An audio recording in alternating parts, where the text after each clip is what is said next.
In this video, I'll show you how to memorize the Rubik's Cube in order to solve it blindfolded, and then the memory techniques I use to memorize quickly and easily. Part 1. Brief overview on solving.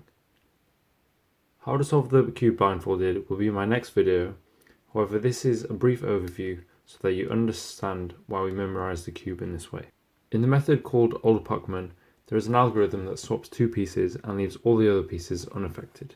This means that all the pieces will remain where they are, except for the ones that we have solved.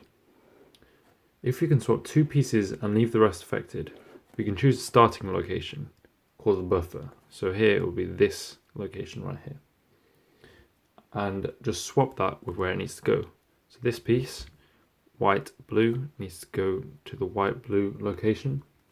And because the centers are fixed, so if you look in the center, which compared to a solved Rubik's Cube, it's white on top, green in front, yellow, blue, red, orange. So the centers determine which color will be on that side. So if I know this piece, white and blue, I know that's going to go in between the white and blue centers. So this is going to go here. So if I just swap these two pieces, then this will be solved. So now I've swapped these two pieces and everything else is still the same. And now I can just do this again with this new piece, which was here, it's now here. I can swap this green and red piece to where it needs to go. So we'll look for the green and red centers. And since this is the green spot, I swap the green sticker to this location.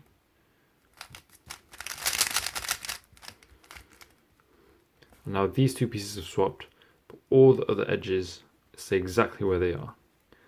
And I can just do this again. So I can swap this piece to here, because this is the red and yellow, that's in between the red and yellow.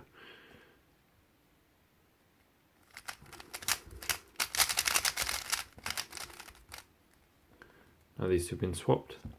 And now here, I've got this white and red piece, but this is where the white and red piece needs to go. So in this case, I just do a thing called a cycle break. So I start a new cycle.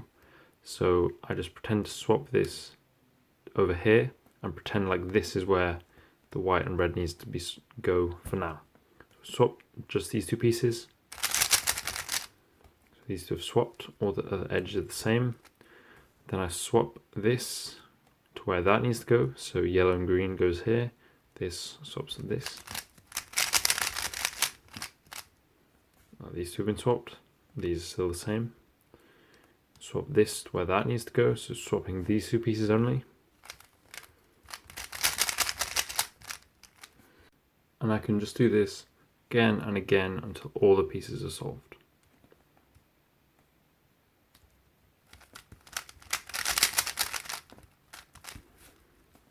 These two,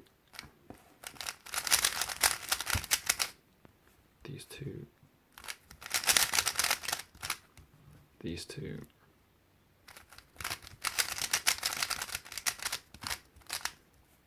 these two, finally these two. So now I've solved all the edges, and the same can be done for the corners.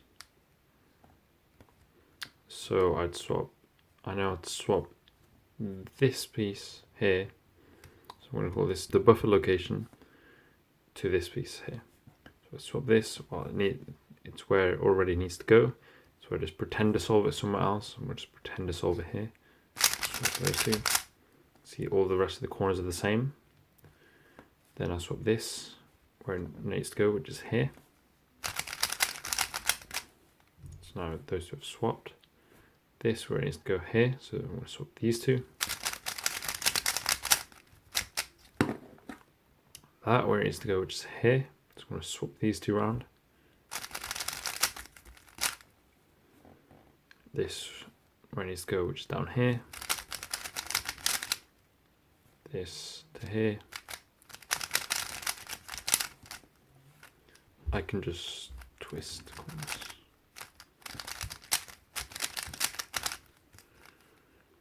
Until the cube is solved. But how do we memorize all of these swaps? Part 2. Spef's lettering scheme. Since we already know which piece is the buffer sticker, here or here, we only have to remember the location of where that piece swapped to.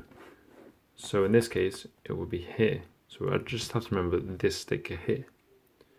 And if we assign a letter to each sticker on the cube, then we can memorize all the swaps by memorizing a series of letters instead.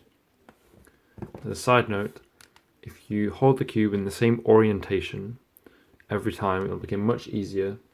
So for example, I hold white on top and green on front. You can hold it any way you want, but this is the way I do it. The Spef's lettering scheme is the standard way of assigning letters to stickers on the cube. Since the edge pieces can never swap with the corner pieces, so these are edge pieces, and then these corner pieces, which are 3 stickers. We can assign the letters A to X for the edges, then A to X again for the corners. It goes as follows. So you start with the top face and you assign the letters going in clockwise order, starting with A.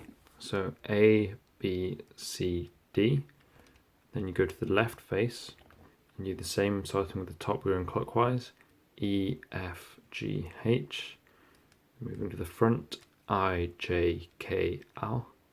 Going to the right, M, N, O, P. To the back, Q, R, S, T. So from the front it'll be like Q, R, S, T. Then on the bottom, U, V, W, X. And for the corners, it's much the same. So you start with the top left and you go clockwise.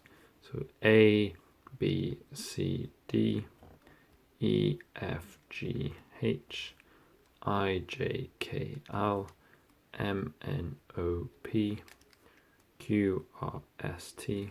So from the front, that'll be Q, R, S, T, then U, V, W, X.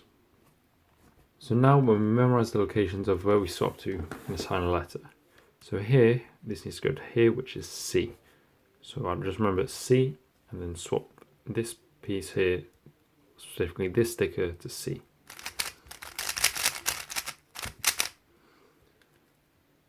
And then now this needs to go here, which is, remember, E. So A, B, C, D, E.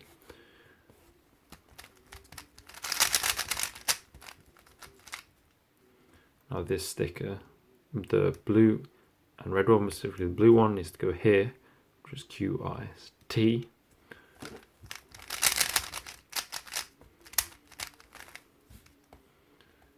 And now this sticker needs to go here, which is R. And now this sticker needs to go here, which is R. And so on. So we can continue signing letters until all the edges are done. Then we could do much the same for corners. So here, this needs to go to P. So remember this, I remember it as like the piece. I look at the sticker and where that needs to go on the normal cube. So the red, green and yellow, but specifically the red sticker needs to go to here, which is P, M, N, O, P.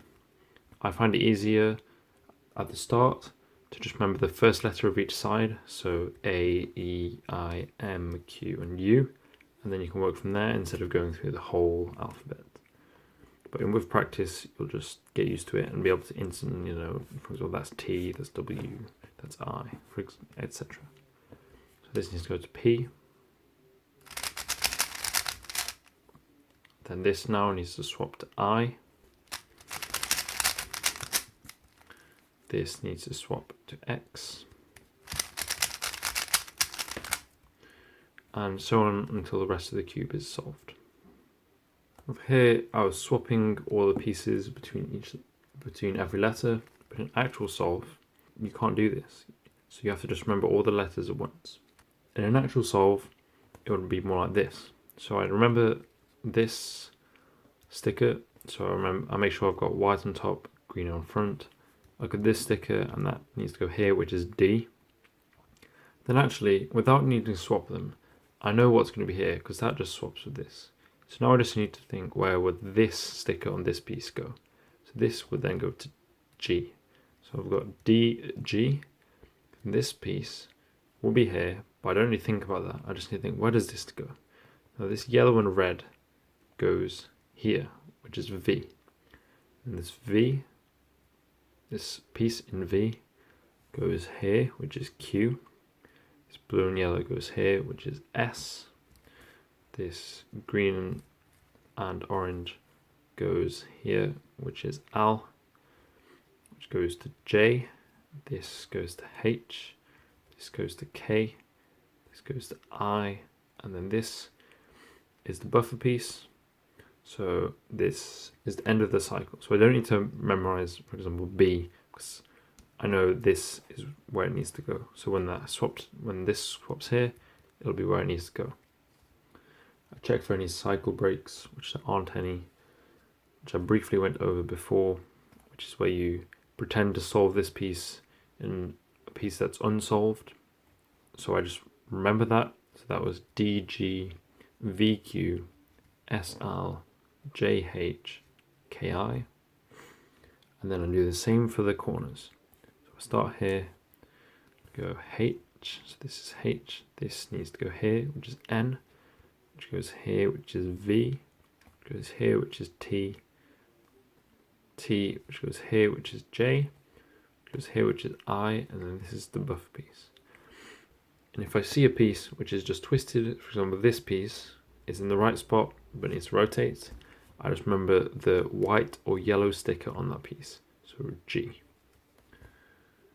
So here we go H, N, V, T, J, I. Then remember G is the location of where the piece needs to be rotated. Or you can just remember that piece needs to be rotated anti-clockwise. Part 3. Memorizing a bunch of random letters. Letters are much easier to memorize than numbers or colours, because letters form the basis of language, which will enable us to turn letters into words, words into images, and images into a story. So all we have to remember is a story, which is a lot easier than a bunch of random colours on a cube. When we have a string of letters, we need to break it down into pairs. For example, here we had DG, so I would make a word out of this pair. So for example, dog. So I would then think of a dog and then move on to the next letter pair, VQ, which is very awkward, but on awkward letters such as Q and X, I've sometimes replaced the sound of a Q and X with a different sound. So Q I've replaced with a TH sound. In hindsight, CR, like a cr, makes more sense because it's similar to a qu sound, and X normally would be SH, like a sh, because that's similar to how you pronounce X in certain letters, in certain words. But I've gone for Q as TH and X as CH, so ch sound. So in my example, I've gone for vermouth, which I didn't know beforehand, but is some type of drink. And then after that, I've got SL, which for me, that's a seal. So picturing a dog drinking vermouth with a seal. The JH, that's someone I know called Josh. KI, for me, is a kite. So here, I'd get all those letter pairs and make a story, like I've already explained. So DG, a dog drinking vermouth with a seal, watching Josh fly a kite. Then I create another story with the corners.